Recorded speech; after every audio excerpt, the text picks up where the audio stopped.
Hi everybody and welcome to Mr. Stansfield's Educational Videos. Today we're going to talk about cropping and resizing for a specific size image. In this case we're looking at maybe making some big prints to fit into some pre-cut window mats and some large frames perhaps.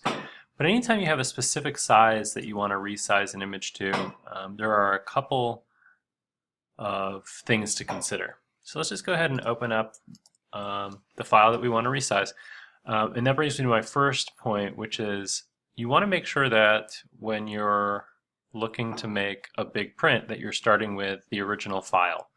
You always want to make sure that you have the highest resolution possible. So let's go ahead and double click on this picture here. It'll open it up in Photoshop. And I'm going to hit the F key just to get a nice clean view here. If I grab the spacebar key, I can drag that to the center of this view here. And instead of using the crop tool, we're actually going to use the rectangular marquee tool. And this presents a couple of potential things to keep in mind, a couple of potential issues that we're going to have to keep in mind. So first of all, we want to change the style from normal to fixed ratio. This is the key.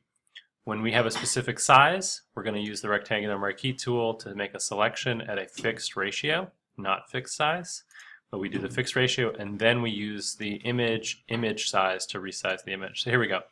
In this case, let's say that the width is 28 and then the height is 22 for the window mat that we're going to want to fit this image into.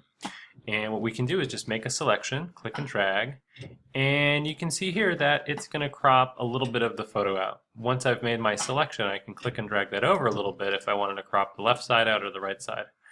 Let's say though that you want to do a little bit more creative cropping.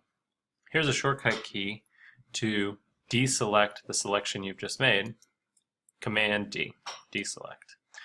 So let's say I want to crop in a little tighter here and maybe I want to do something like this. Well, here's the issue with using the rectangular marquee tool that you might run into. If you make a selection and then you say, you know what, I really want that to be smaller, you can't just grab the corner like you can in the crop tool and make it smaller. So you either have to make another selection, move it out of the way, and then make another selection. And that's really the only choice. Every time you click and drag outside of that rectangle, it'll make a new one. But here's the deal, here's a way that you can work around that. So I'm going to hit Command D. And then I can make the selection. Before I let go of the mouse, I can actually grab the spacebar tool, and that will allow me to move this selection around. So I can make it bigger. I haven't let go of the mouse this whole time. I'm clicking and I'm still dragging. I haven't let go. And I can move this around until I find the crop that I want. So every time I hold the spacebar, I'm holding it right now, I can move that, and then I let go of the spacebar and I can make the adjustment that I want. So let's say we wanted to do something like that. Okay.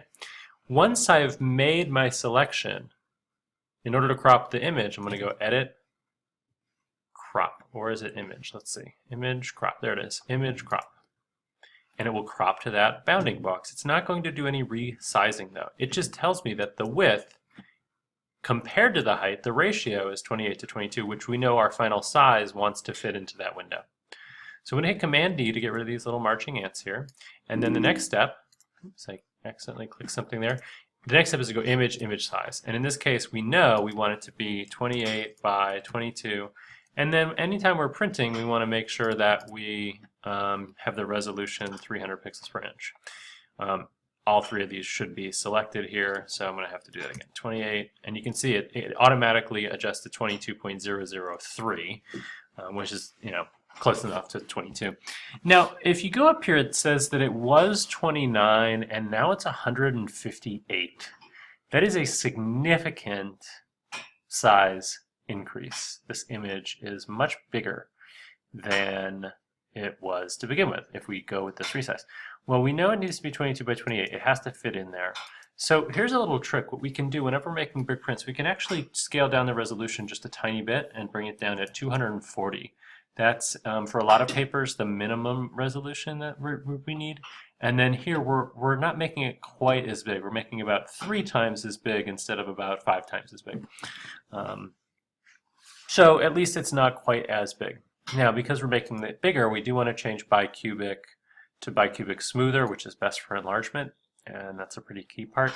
And the final thing to note here is actually that, you know, to fit into a 22 by 28 window mat, we actually have to go a little bit bigger. So let's say 28.3 or so. That'll give us some a little bit of wiggle room, you know, 22.4, something like that, 22.318. This seems to me to be probably okay. And that's pretty much it. We click OK. It's going to make it a lot bigger. If we look at it 100%, Command Option 0, you can start to see some pixelation in there, right? Is that okay? I think it's okay. We're going to be printing these pretty big. It's not the end of the world, but you want to make sure you start with a sharp file. It's okay that this is blurry, this particular image. You know, if we go back here, there's something in focus up here in the upper right-hand corner. Command Option 0. We can see those buds and those tree branches are relatively sharp enough. And we'll see how this goes. So that's how you're going to resize an image when you have a specific width and height in mind. There are other ways to do it, but that's actually going to be the best way to do it. At least in Adobe CS5, Adobe CC, the latest version of Photoshop, you're going to do it perhaps a little bit differently. They've basically figured out how to do that in one step instead of two steps.